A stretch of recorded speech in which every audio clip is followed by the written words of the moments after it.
that lingered in the trace of this magnificent afflatus, this prophetic power. And what happened was that on earth there was this worship of this presence, and this that was too perfect to be held by humans who are bound to death. But it also hinted or was a sign of this prescience of a marvelous birth that was going to come. So we have it now, and we can see what Sri Aurobindo says, because it's very powerful when he begins only a little. Okay? Sure. I'll start. Very good.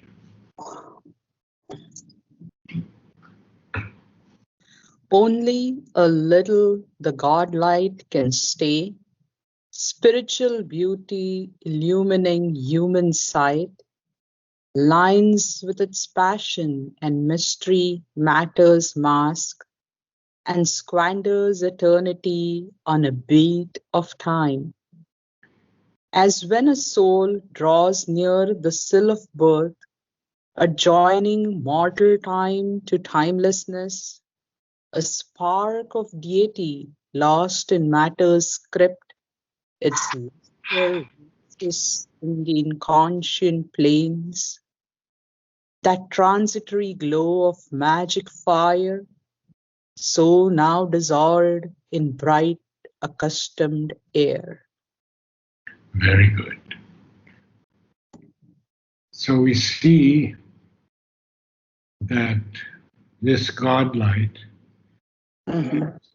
only comes briefly. This spiritual beauty that lights up our hearts and our souls when a great being comes to earth.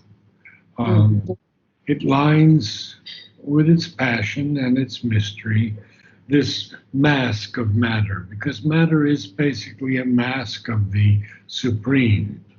Right.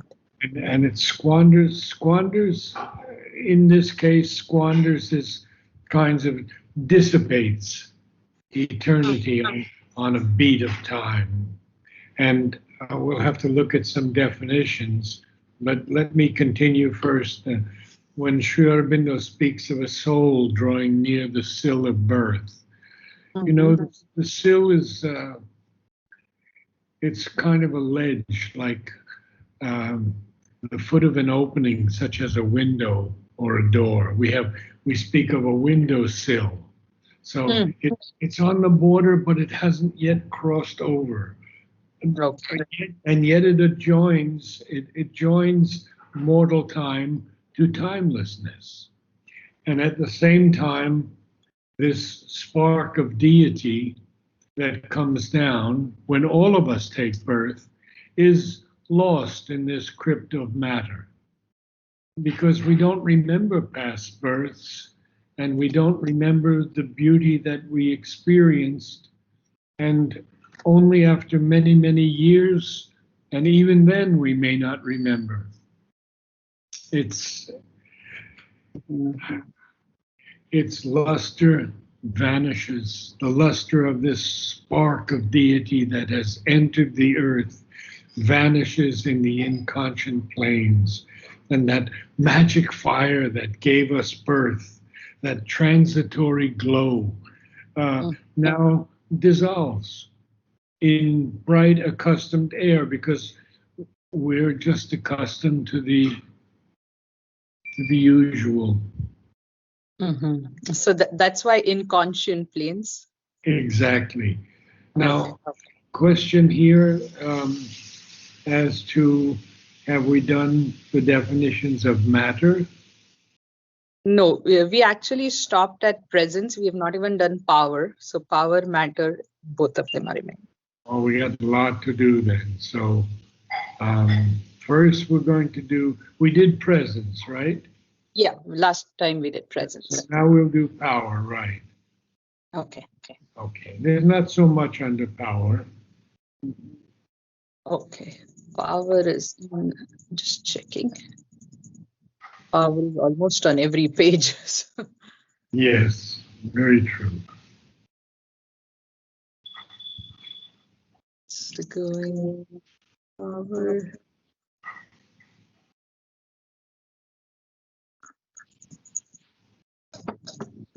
You have my key, don't you? You have my guide, the one-page guide. Yes, let me go. That's the one you should refer to most often because it has the key words in it. Okay, give me once. I have it right here, supplement. Okay. No, it's not in the supplement. No, It's not supplement. there. I have two. One is the supplement and one is the, okay, so then maybe I don't have the key. Okay, then I will send it to you. Okay. I can't do it today because my computer's acting up, but I'll send it to you tomorrow. Sure, sure. That will make it a bit easier because major terms are listed and it gives the page number. Got it, got it. Mhm. I should be able to come here quickly. I'm almost on G. Oh, you have to go to P. Just scroll down. Keep scrolling down rapidly. Right. Yep, I got it. Power, universal. Oops. Power, Sri Aurobindo. Power means strength and force, Shakti, which enables one to face all that can happen and to stand and overcome, also to carry out what the divine will proposes. It can include many things: power over men, things, circumstances, means, No, circumstances. circumstances. Circumstances. Yeah. But all this of the mental or vital kind, but by an action through unity of consciousness with the divine and with all things and beings.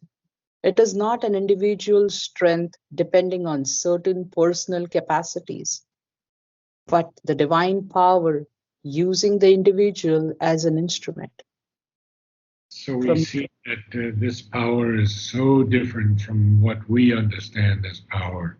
Mother does speak of it next, but what Sri Aurobindo is telling us here is that this power has nothing to do with our normal human efforts. It is only effective, and I mean effective as a force when the divine uses us as his instrument. yeah, So the next one is from Mother. yeah. The most usual form of power is control over things, person, events, forces from the mother. And the last one. Yep. The use of word power has already been explained. It can be applied to whatever or whoever exercises a conscious power in the cosmic field and has authority over the world movement and some movements in it. The focus on yoga. Yes, extremely powerful statement. Yep. Whoever exercises a conscious power in the cosmic field and has authority over the world movement or some movement in it. Now, we have seen this very often in the greats who came to earth to help us, even in the Vibhutis. Mhm. Vivekananda opened up the West to Yes. Indian thought. Mhm. Of course, Mother and Sri Aurobindo defeated Hitler, Right. and only that kind of power is the true power. The other powers are just circumstantial. So we see now, did we do matter? Yeah, I'll go to matter. Okay. And did we do time? No, we have So not. let's do time then. I wish I could find you that. I might be able to find it. Let's see. Time first, okay.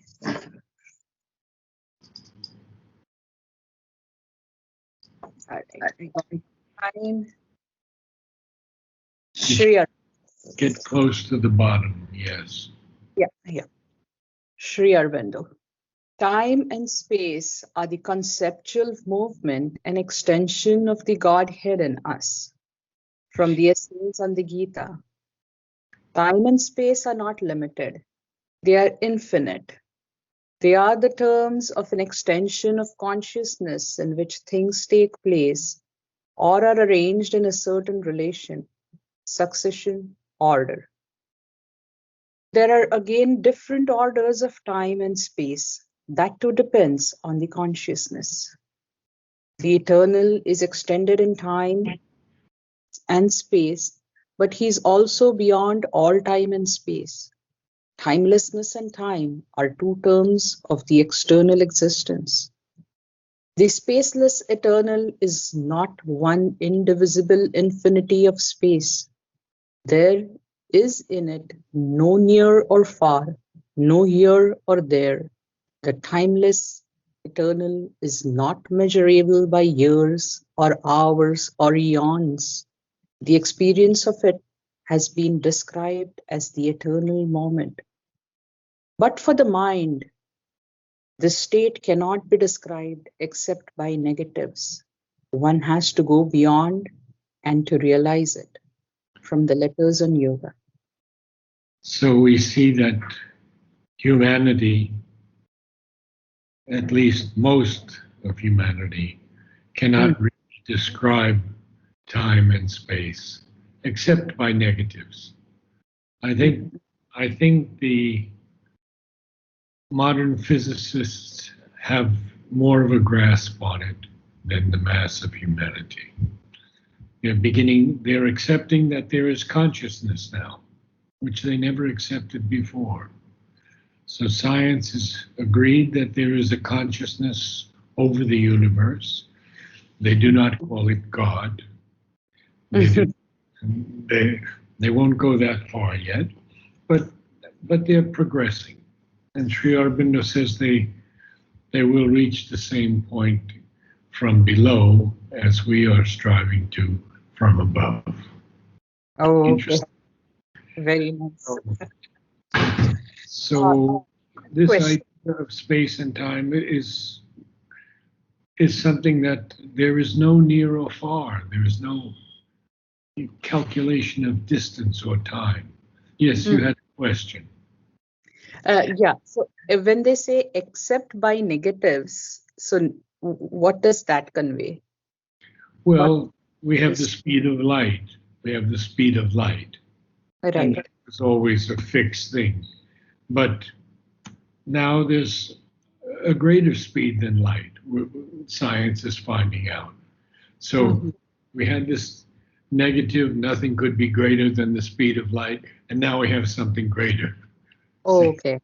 And time is fixed in the human consciousness. Our history just speaks always about time. The 1500s, the 1600s, the thousands of years before when the Mahabharata was written.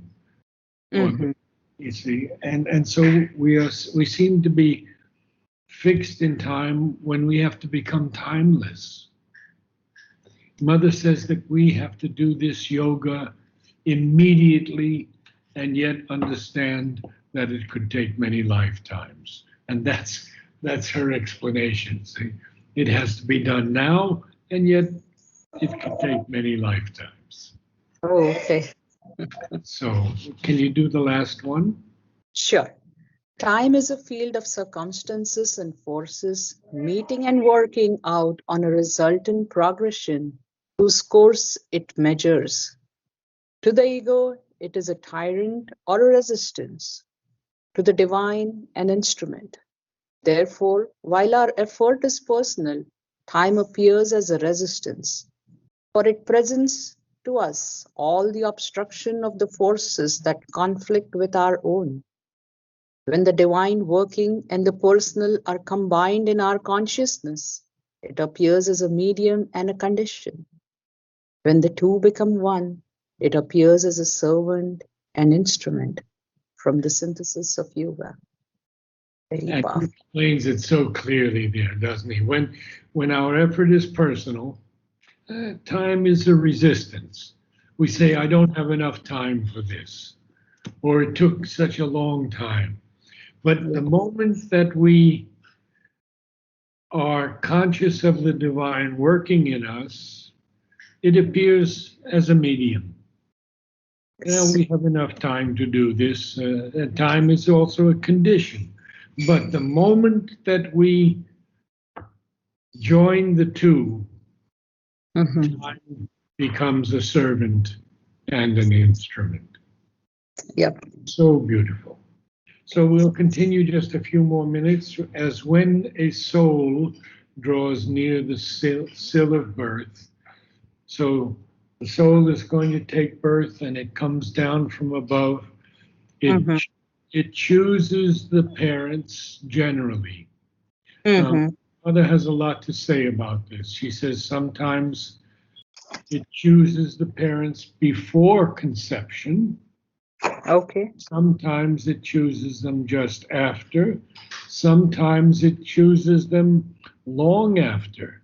The soul may not come into the body for months, weeks, or months. Oh. So there's no given thing. But what I have understood from the teachings is that usually after death and the soul goes to its resting place, usually it's 2 years, only 2 years before it takes birth again. Okay. Pretty amazing, isn't it? Can you imagine how many births we've had to get here? Right. Hundreds, maybe thousands.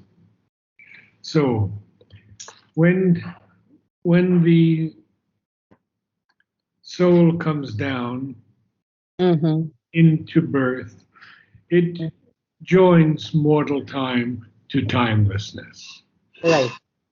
And its luster then vanishes in the inconscient planes, as we've talked about it. We forget everything.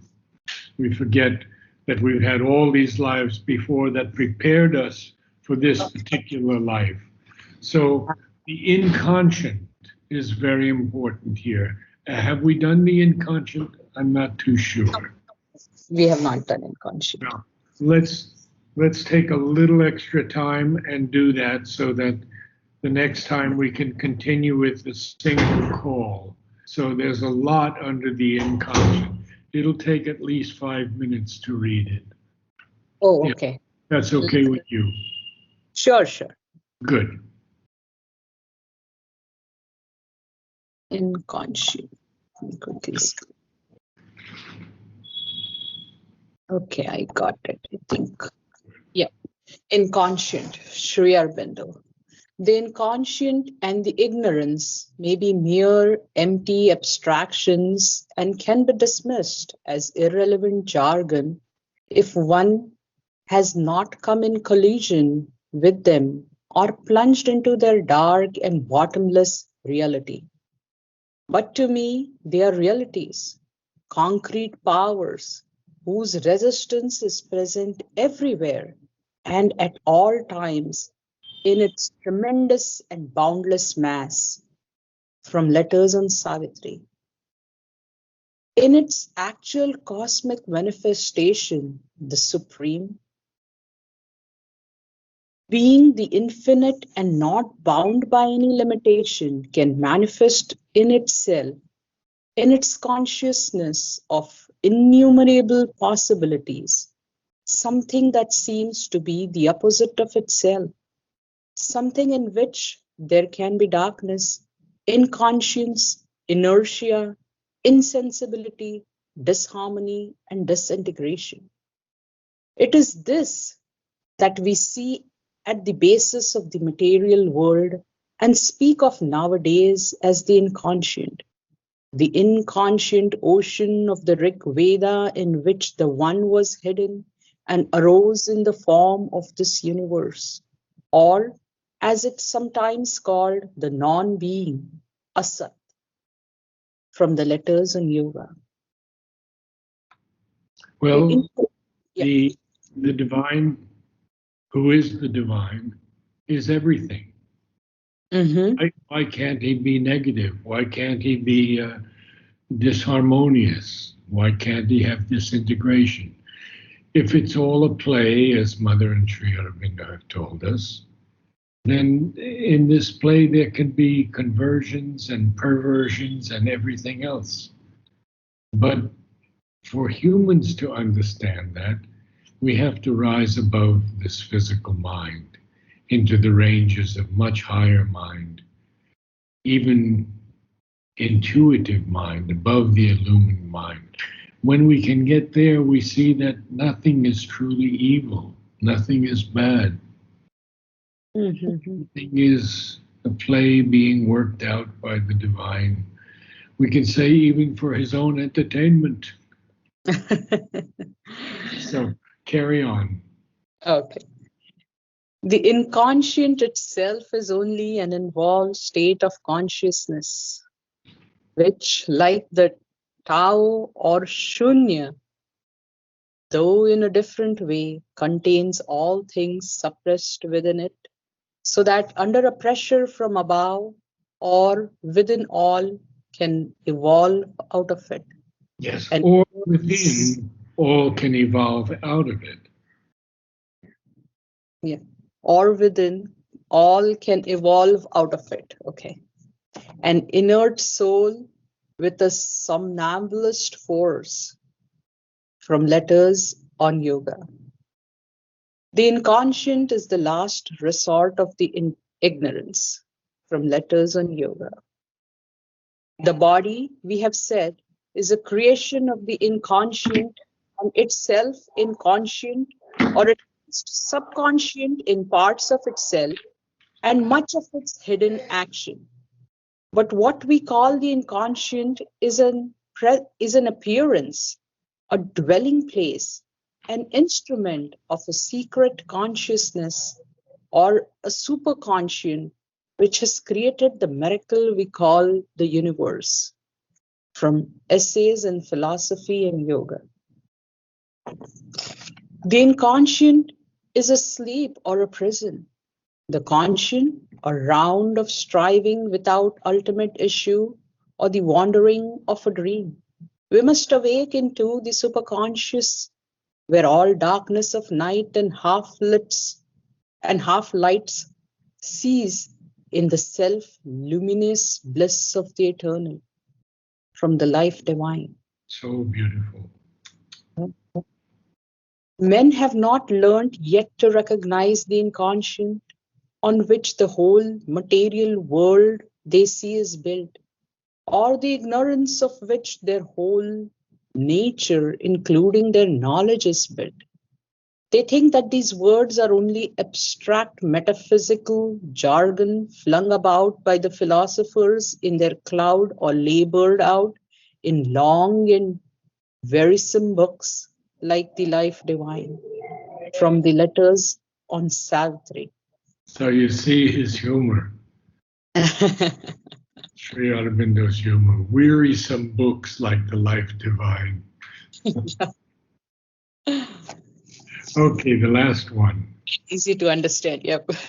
Is it really a fact that even the ordinary reader would not be able to see any difference between the inconscient and ignorance unless the difference is expressly explained to him? This is not a matter of philosophical terminology, but of common sense and the understood meaning of English words. One would say even the inconscient stone, but one would not say, as might of a child, the ignorant stone. One must first be conscious before one can be ignorant. Ah, True. Yeah. To understand ignorance, you have to first be conscious. Yeah. What is true is that the ordinary reader might not be familiar with the philosophical content of the word inconscient and might not be familiar with the Vedantic idea of the ignorance as the power behind the manifested world. But I don't see how I can acquaint him with these things in a single line, even with the most illuminating image or symbol. He might wonder if he was Johnsonianly. minded, Johnsonianly minded, how an inconscient could be teased or how it could wake ignorance.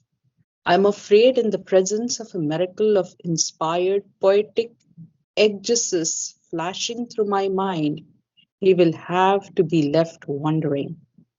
From the letters on Savitri. Well, we've had quite an afternoon. So next week I will only begin with Alok on the 1st of October. So next week, same time again. Okay, Naradji. Okay. All right. Wonderful. Thank you. Thank you so much.